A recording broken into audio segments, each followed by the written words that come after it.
Assalamualaikum warahmatullahi wabarakatuh. Selamat siang dan salam sejahtera. Perkenalkan, nama saya Neti Krisna SPD, guru kelas di SD Negeri 058109 Telaga Jernih, Desa Teluk, Kecamatan Secanggang, Kabupaten Langkat. Saya adalah peserta pelatihan BCKS Provinsi Sumatera Utara, Angkatan keempat, kelas 1. Pada kesempatan ini, saya akan memaparkan analisis 9 langkah pengambilan keputusan dan pengujian keputusan berdasarkan kasus 4. Adapun kasus 4 ini yaitu di perpustakaan sekolah, Rara sedang bertugas sebagai petugas piket kebersihan kelas. Saat sedang merapikan meja, ia menemukan sebuah dompet berisi uang di bawah kursi.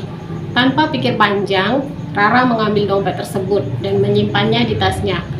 Menganggap itu adalah rezeki nomplok karena tidak ada orang lain yang melihat.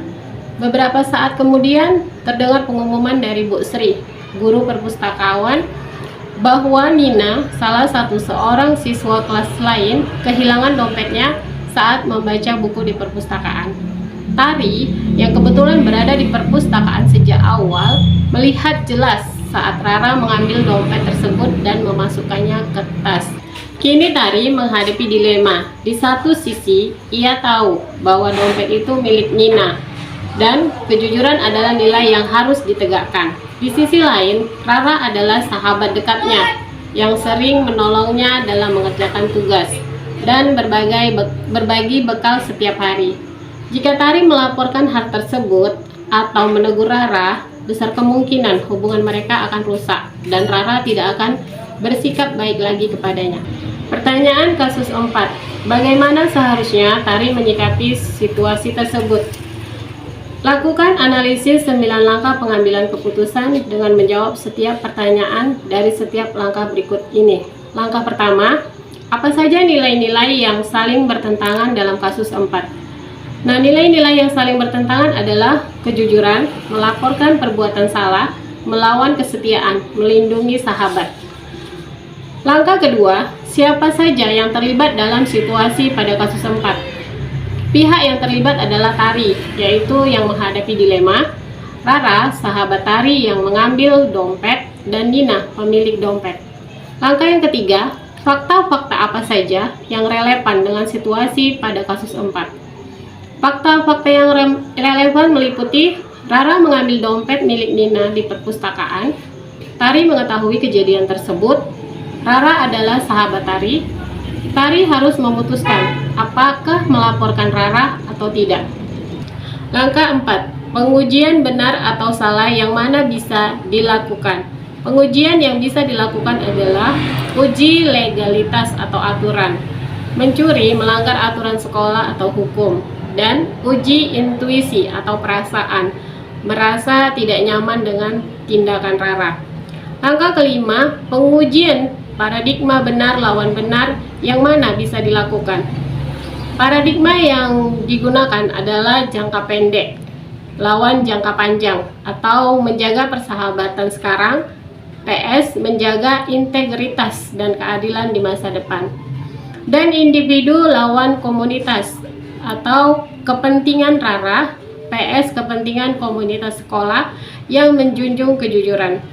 Selanjutnya langkah ke-6, prinsip resolusi yang mana bisa dilakukan.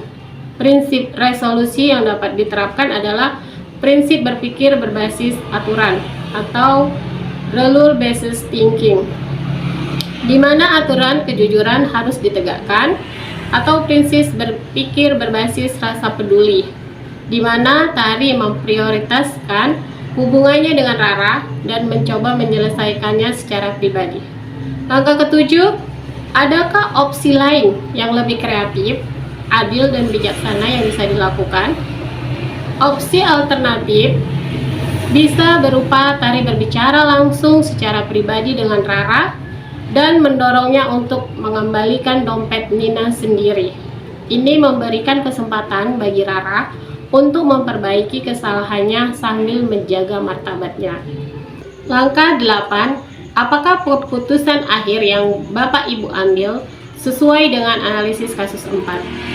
Keputusan akhir yang paling bijaksana adalah Tari berbicara dengan Rara dan mendesak untuk mengembalikan dompet. Jika Rara menolak, Tari harus melaporkan kejadian tersebut pada pihak berwenang di sekolah untuk menegakkan keadilan dan kejujuran. Langkah 9, pelajaran apa yang Bapak Ibu dapatkan dari pengambilan keputusan ini? Dan bagaimana pelajaran tersebut dapat memperbaiki pengambilan keputusan Bapak atau Ibu di kemudian hari? Pelajaran pentingnya adalah menjaga integritas dan keadilan lebih utama daripada kesetiaan yang salah tempat. Keputusan di masa depan akan lebih mempertimbangkan dampak jangka panjang dari suatu tindakan dan memastikan solusi yang adil bagi semua pihak yang terkait. Terima kasih, demikianlah analisis yang saya bagikan, semoga bermanfaat.